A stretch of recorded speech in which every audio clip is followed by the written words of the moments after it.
Sometimes we need to deal with negative exponents. And when we're dealing with negative exponents, let me show you kind of how or what is the best way to do that. 7 to the negative squared is the same thing as saying 1 over 7 squared, or 1 over 49. Let me show you a few more examples. 4 to the negative third. That's the same thing as 1 over 4 to the positive third. Or you can go ahead and multiply that on out, and that becomes 1 over 64, I think. So what a negative exponent does is encouragement to us, can we rewrite the problem using a positive exponent? And when we do that, we take its base and put it underneath. So negative 2 to the negative 4. Notice the negative 2 is all enclosed underneath a bracket.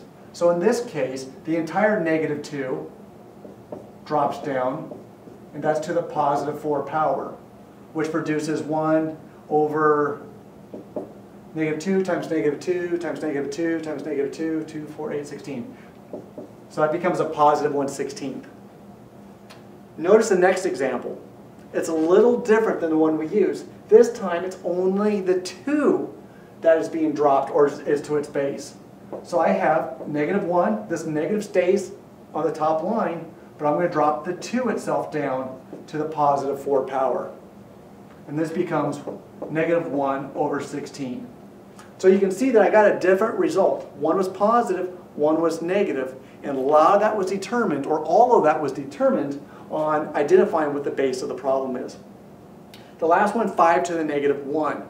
Let's rewrite that using a positive exponent.